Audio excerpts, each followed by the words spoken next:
My husband lied to me on Valentine's Day, and the truth was worse than any affair. By midnight, I was staring at a photo of him laughing with a woman I barely recognized as mother, who he hadn't spoken to in years. I'm Emily, 34, married to Jake for 7 years. We're the couple everyone envies, the cozy Seattle apartment, the shared Netflix binges, the way we finish each other's sentences. Valentine's Day was our thing, candlelit dinners, cheesy love notes, the whole rom-com package. So when Jake said he had to work late on February 14th, I didn't blink. He's a software engineer, and crunch time at his tech firm isn't unusual. They need me to push a release, he said, kissing my forehead that morning. I'll make it up to you. M. Promise. His eyes were warm, but there was a flicker of something nervousness. I brushed it off. I trusted him. I spent the day planning a surprise. I cooked his favorite lasagna, set the table with our wedding china, and even bought a bottle of the Pinot Noir we drank on our first date. By 8 p.m., the candles were dripping wax, and Jake wasn't answering my texts. I called his office voicemail. I called his cell straight to voicemail. My stomach twisted. Jake wasn't the cheating type, but doubt is a sneaky bastard. By 10 p.m., I was pacing, the lasagna cold, the wine half gone. Then my phone pinged. A friend, Sarah, had sent a photo from a downtown restaurant. "Isn't this Jake?" she texted. There he was, at a corner table in a dimly lit bistro, smiling across at a woman with graying hair and a hesitant smile. Not a mistress, not a coworker. His mother, Margaret, the woman he'd cut out of his life years ago after a fight he never fully explained. And I stared at the photo, my heart pounding. Why would he lie about this? Jake's relationship with his mom was a black hole in our marriage. He'd mentioned her maybe twice in 7 years. Once, early on, he said she'd messed him up as a kid, something about her being too controlling, too demanding. The other time, he snapped when I asked about her, saying she was out of the picture for good. I didn't push. I figured he'd open up when he was ready. Apparently, he was ready now, just not with me. I waited up, the photo burning a hole in my phone, when Jake slipped through the door at 1 a.m. He looked startled to see me on the couch, wine glass in hand. You're up," he said, his voice too bright. He smelled faintly of rosemary and red wine. Not the sterile office air I expected. "Work go okay?" I asked, keeping my tone light, but my eyes locked on his. He froze, just for a second, then nodded. "Yeah, long night. Fixed the bugs, though." He loosened his tie, avoiding my gaze. I held up my phone, the photo glaring. "Funny, you don't look like you're debugging code here." His face crumpled. Not the defensive scowl of a caught cheater, but something softer, rawer. "I can explain." "Then do," I said, my voice shaking. "Because you told me you were working, Jake, on Valentine's Day, and instead, you're whining and dining your mom, the one you said you'd never see again." He sank into the armchair, rubbing his face. "I didn't know how to tell you." He said, "She called me last week, out of the blue, said she was in town, wanted to meet. I didn't plan it." I laughed, sharp and bitter. "You didn't plan to lie to me, or you didn't plan to ditch our Valentine's Day for a woman you claim ruined your childhood."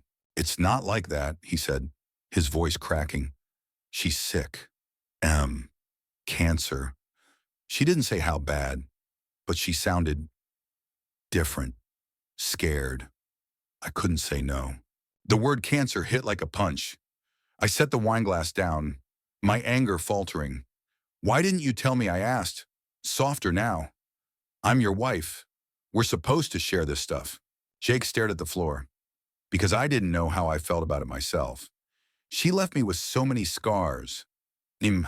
Growing up, she was intense, always pushing me to be perfect grades, sports, everything.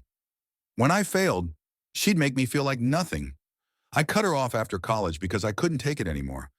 But when she called, sounding so small, I don't know. I had to see her. I wanted to stay mad, But his words painted a picture I hadn't seen before. Jake, the confident coder who always had a quick joke, was still carrying a hurt kid inside him. I moved to the couch beside him. "So what happened tonight?" He exhaled, long and shaky. "We met at that bistro. I thought it'd be quick. You know, just hear her out. But she started talking, really talking, about how she regrets how she raised me, how she was trying to make me strong but got it all wrong. She cried. I've never seen her cry. It messed me up." I pictured Margaret, the woman I'd only seen in old photos, her stern face softened by time and regret. I imagined Jake across from her, wrestling with years of resentment and this new, fragile version of his mother. "Did you forgive her?" I asked. He shook his head. "I don't know. I'm not there yet. But I didn't want to hate her anymore, either. I just, I didn't know how to bring you into that mess. I didn't want to ruin our day." "Jake," I said, my voice steady now, "you ruined it by lying. You could have told me. I'd have understood. Maybe I'd have even come with you." He looked at me, eyes wide. "You would have.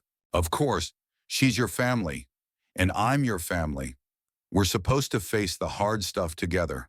He reached for my hand, and I let him take it. His grip was tight, like he was afraid I'd slip away. "I'm sorry.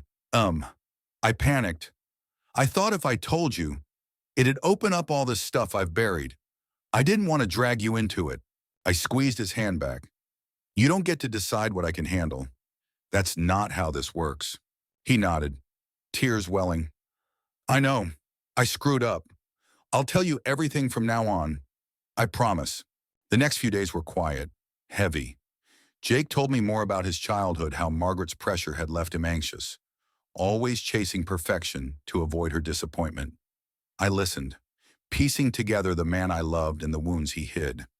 I urged him to see her again, not to forgive her yet, but to understand her. He agreed, but only if I came along. We met Margaret at a small cafe a week later. She was thinner than in the photo, her hands trembling slightly as she stirred her tea. Her eyes lit up when she saw Jake, but there was a cautiousness, like she was bracing for rejection. When she saw me, she smiled, tentative but warm. "You must be Emily," she said. "Jake talks about you like you hung the moon." I glanced at Jake, surprised. He blushed, shrugging. The conversation was slow, awkward at times. Margaret spoke carefully, like she was walking on glass. She talked about her diagnosis, breast cancer, stage 3, and how it had forced her to look back on her life. "I wasn't a good mother," she admitted, her voice barely above a whisper. "I thought I was doing right by you, Jake, but I see now how much I hurt you." Jake's jaw tightened, but he didn't look away. "It wasn't easy," he said. "I needed you to be proud of me, not to keep raising the bar." She nodded, tears spilling. "I know, I'm so sorry." I watched them, two people trying to bridge a chasm built over decades. I felt like an outsider, yet I was part of it, too. Jake's pain was my pain, and Margaret's regret was a weight we all carried in that moment. I reached for Jake's hand under the table, and he held it tight. Over the next few months, Jake and Margaret met more often. It wasn't a fairy tale reconciliation. Some days, Jake came home angry. Old wounds reopened. Other days, he'd share a small story, a memory of Margaret teaching him to ride a bike, or how she'd sing off-key to old jazz records. I saw glimpses of healing, fragile but real. I helped where I could, listening to Jake vent, encouraging him to keep talking to her. I even started texting Margaret, small things at first, recipes, book recommendations. She responded eagerly, like she was starving for connection. One evening, Jake came home with a photo from Margaret's old album. It was him at 5, grinning with a missing tooth. Margaret kneeling beside him, her face softer than I'd ever imagined. "She kept this all these years," he said, his voice thick. I didn't think she cared that much. "She did," I said. "She just didn't know how to show it." He pulled me into a hug, and I felt the weight of his gratitude, his love. "Thank you for pushing me to do this." He whispered. I couldn't have faced her without you. Valentine's Day the next year was different. Jake didn't lie, didn't hide. We invited Margaret over for dinner. The table was set for three, and though the conversation wasn't perfect, it was honest. Margaret laughed at Jake's bad puns, and I saw a spark of the mother she might have been. Jake caught my eye across the table, his smile saying more than words could. Life isn't a movie. There are no clean resolutions, no swelling orchestra to signal the end of pain, but there's something beautiful in the mess in choosing to face the past, to rebuild what's broken, to forgive even when it hurts. Jake and Margaret are still figuring it out, and so are we. Trust, once cracked, takes time to mend, but we're trying, together. What do you think? Can a lie ever be justified if it's meant to protect someone? Should Jake have told Emily the truth from the start, or was his silence understandable? Share your thoughts on love, family, and the messy lines between right and wrong.